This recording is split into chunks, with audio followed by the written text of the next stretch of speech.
Big Life Talk Show. I'm your host today, Peggy. The first episode today, we want to talk about what frontliner staff has done during the COVID-19 pandemic outbreak.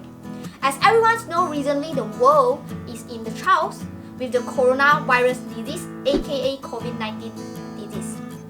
Especially the frontliner staff who get really busy in the past few months until now. Fortunately, the pandemic gets better under control. I'm taking this opportunity to say thank you to our frontliner staff across the Malaysians and around the world. Thank you for your dedications and sacrifice in the battle against COVID-19. To better understand what the frontliners did when the pandemic outbreak, I proudly present today we have invited our special guest who came from Penang State's Red Crescent Society Center, Assistant Director of Health Service Group, KERM Subcommittee, Chairman of Disaster Responses, Mr. Muthu Kumarans. Big applause. Hello and welcome, Mr. Muthu. It's an honor to invite you come to our Big Life Talk Show. And so without further ado, we straight to our first questions. Sure. Okay. Can Mr. Muthu briefly introduce the Penang State Red Crescent Society and what's the society usually operates? The Malaysian Red Crescent Society, or also known as MRCS, is a non-profit humanitarian organization dedicated to humanitarian acts and services. It is also a voluntary body established as a branch of the British Red Cross in the April 1948, recognized in the International Committee of Red Cross and Red Crescent on 4th of July 1963. Of course, MRCS was accepted as an affiliate member of the International Federation of Red Cross and Red Crescent Societies, or also known as IFRC, on 24th of August 1963. So Malaysian Red Crescent Society is incorporated under the Act of Parliament, also known as the Malaysian Red Cross Society Incorporation Act 1965. This was also previously known as Act 540 and the MRCS Change of Name Act 1975. Since 5th of September 1975, the society is known as the Malaysian Red Crescent Society. We function as a support organization and also auxiliary to the Malaysian government in the humanitarian field. Oh, is there any qualifications to join this society? Be one of the member? There is no specific qualification, but upon registration, the members will be assigned to a voluntary aid detachment, which is formed at every district. Members who are registered will be guided and encouraged to attend trainings such as basic first aid, history of the Red Cross and Red Crescent Society, to further understand the mandate of the society. Oh, it's no need the medical knowledge before you want to join. No need. Yeah. Okay, so after they have joined, what they can do? Is it can join the activity, direct to join activity, or attend workshop or something else? As I have mentioned earlier, they have to undergo the basic training, which is the basic first aid and history of Red Cross and Red Crescent. They need to first understand what is the mandate of the society in order for them to serve the society based on the 7 fundamental principles that we have.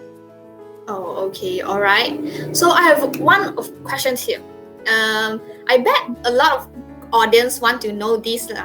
Okay, what's between Red Crescent Society and St. John Ambulance? Is there any difference? Definitely there is a difference.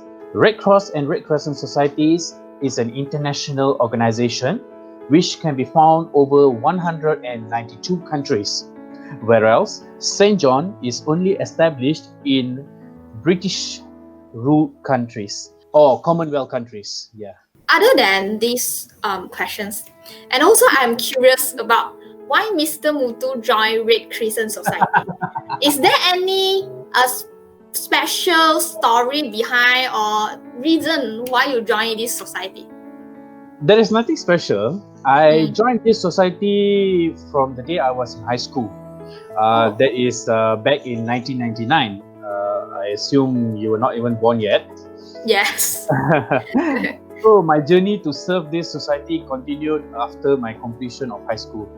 I would like to bring in my seniors who actually guided me and implanted the value of volunteerism within me and this is what keeps me going till today. I get the satisfaction for helping people who are in need, and of course the blessings given by the elderly is the merit that carries on my journey in the society. According to our college, Hanchang University, we have a society, which is a HCUC News, has written articles that Penang State Red Crescent Society has produced face masks for frontliners. And can you share this with us? This society has done. Yeah, certainly. But I have to make a small correction. It's not a mask, but it is a shield. Oh, okay. Yeah. So during this COVID-19 pandemic, I think everybody knows personal protective equipment, or rather known as PPE, was a great challenge throughout the world. So this is a time where volunteers at Malaysian Red Crescent Society Penang State came forward to produce face shields for the frontliners' use. This was one way the society played its humanitarian role and auxiliary to the government. So the society managed to produce and distribute a total of 19,638 face shields throughout Penang State. How many members are doing this? We had approximately 100 of them in all the 4 district offices, Malaysian Red Crescent district offices, doing this. Okay. So far, the pandemic has been under control. Malaysians must pay more attention to our health to reduce a risk of infections. So, Mr. Muthu, can you share with us about how people maintain our personal hygiene? Talking about personal hygiene or anything about hygiene, something as simple as hand washing can save life. Washing hands with soap at critical times, like after going to the toilet or even before eating, can have a significant impact on our health. The key to improving hygiene practice is to promote behavioral changes beginning from the schools and the community. Yes. Okay, so thank you for Mr. Muthu answer our questions, and we have ended our first big segment, which is Q&A sessions. So through these Q&A sessions, I believe audience have a better and more understanding about the Penang State Red Crescent Society. Welcome back to our second big segment. In order to let the audience have a deeper understanding of this society, the way the society operates and what activity they have, facility in the headquarters of Penang State Red Crescent Society. So now let's watch a short video about this society. Welcome to Malaysian Red Crescent Society, Penang State. This is what you are seeing behind me is the building. This is our head office for the state of Penang. In this office, we have the Island District Office as well. They are also part of our organization. Along with that, we have a hall which can accommodate for approximately about 1,000 pax. We do have weddings and events sometimes. Our own internal events are also being done there. In the first floor, we have a lecture room. We rent it out for training purposes as well, or we use it for our own use. In the center, we have a meeting room. That's where we run our 2 monthly meetings as well, or any other meetings.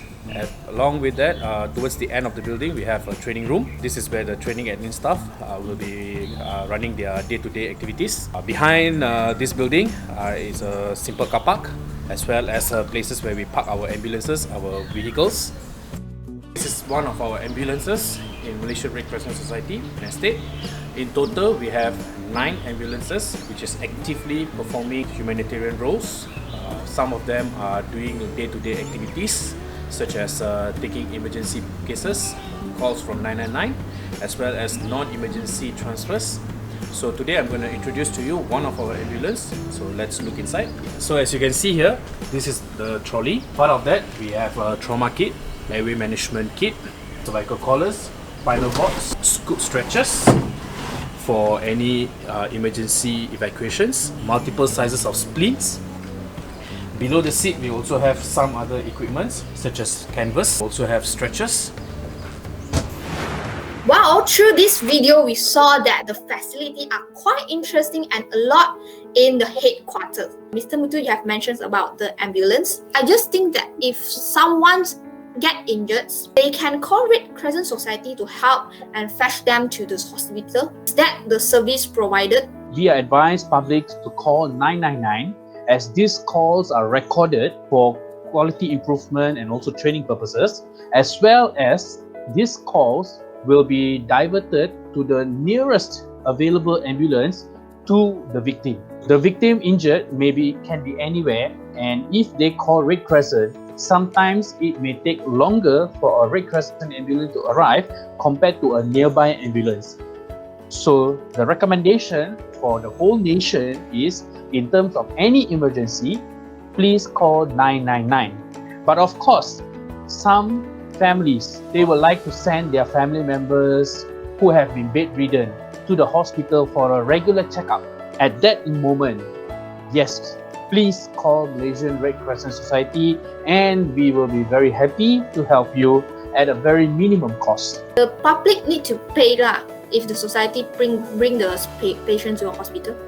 Yes, for regular checkup, or rather we call it the non-emergency transfer, the society will impose a small charge.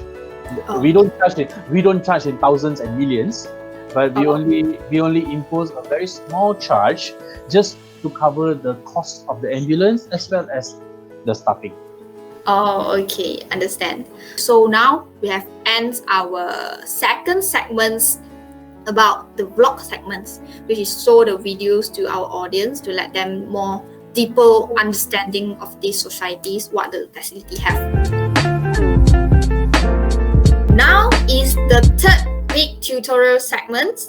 Our production team has prepared the two special questions for Mr. Muthu. The video is about one careless man called Taran got injured during the MCO break at home.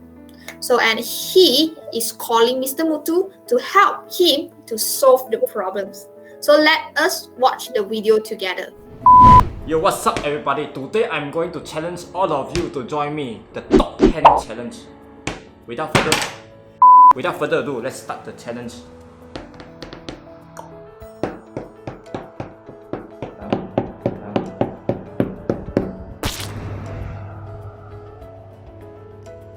What should I do? So, Mr. Muthu, what should people do when they cut their hands? I will now demonstrate how to treat a wound. When you have any cut, okay, any bleeding from anywhere from your body, the number one thing that you need to do is, right, you need to apply pressure on the wound to stop the bleeding. For instance, if let's say I have a cut on my palm, what I need to do is I'll get a clean cloth and apply it on the wound and apply a pressure on it for about 10 minutes. Subsequently, while you are pressing, elevate the injured part above the heart so that all these bloods will flow back into the heart. Second, what you can do is, if let's say the bleeding has stopped, you can use a small tape to just tape the injured part so that the wound is not exposed to any external contamination like dust or dirt. You just tear a small piece of plaster and you tape it so that it does not come out. Alright? If let's say the bleeding does not stop, you can also use a pressure bandage. This is called a roller bandage. So all you need to do is just roll this bandage on top of the wound. Alright? Applying gentle pressure. Do not go very tight, because when you do it very tight, you will obstruct the blood flow. So just apply gentle pressure on the wound to stop the bleeding. If it is a small injury, all you need to do is just apply a simple band-aid, or we call it a plaster. But of course, if it is a big wound or if it is a very deep wound, immediately, okay, bring the victim or the patient to the nearest clinic or to the nearest hospital for treatment. Oh, okay. So, seeing that this question is very easy for Mr. Muthu to solve. So, how about the next questions, the second questions? Let us watch the next.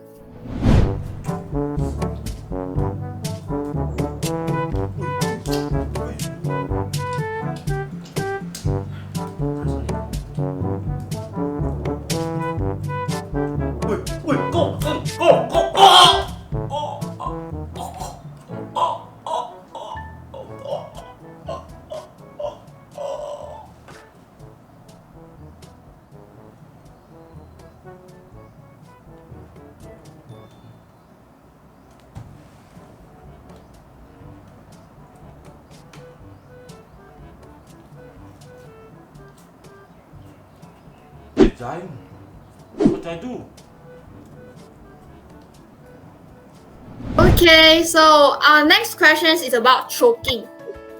Okay, so when people choking, what should they do? Mr. Mutu? I will now demonstrate how to save a life of a person who is choking. Now, to perform an abdominal thrust, stand behind the person with one leg forward and one leg backward. Subsequently, alright, from the back, alright, look using two fingers of your non-dominant hand, locate the navel line. Two fingers on the navel, alright. Your dominant hand, make a fist. Thumbs in, four fingers close, alright, and put it above the two fingers. Alright, I repeat, above the two fingers, and the non-dominant hand will then lock it. Make sure your shoulder and the victim's shoulder are in the same level. In one sudden push, alright, push the victim's abdomen in and up like this.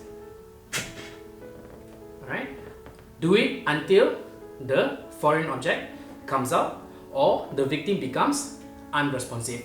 If the victim becomes unresponsive or unconscious, lie the victim down, immediately call 999 and start performing CPR. If in the event the victim is an obese victim, too big, the abdomen is very huge, and you can always go back to chest thrust. Chest thrust, very simple. Your dominant hand, make a fist. Thumbs in, four fingers closed. Locate the nipple. So make an imaginary line from the nipple to nipple. Alright. Put the fist on the center of the chest. Then lock the hand. Make sure you are on a position with your dominant leg in front, your non-dominant leg at the back, shoulder at the same level, and push the chest inside. Alright. Perform chest thrust. Alright. You can do it until the foreign object comes out or the victim becomes unconscious. You are not allowed to perform abdominal thrust on a pregnant mother because it will injure the baby inside. So please, in a pregnant lady, please use chest thrust. Thank you. Thank you, Mr. Mutu, again to help us solve these both problems. And if you are facing the similar problems with parents, you can just follow the step one by one that Mr. Mutu has just mentioned. Last question here. Okay, as the Assistant Director of Health Service Group of the Penang State Crescent Society, how do you feel about this pandemic? Do you have anything to say about this pandemic to the public Malaysians? Any advice? I feel bad for this COVID-19 as it is so devastating with almost 12 million cases that is confirmed globally, and also more than 500,000 of deaths that's happening as well. And I do feel proud and privileged that as a Red Crescent Society member are able to serve the vulnerable at this moment. So I hope that the public will be more patient and continue to stay safe, help the government effort to fight COVID-19. Hopefully in the next few months, the MCO can be lifted and everybody can continue a new life, of course with a new norm in place. Once again, thank you, Mr. Mutu Kumarans, for all your sharing today. Much appreciated. So hope our audience have learned something through these episodes of Big Life Talk Shows. See you guys in the next episode. Bye bye.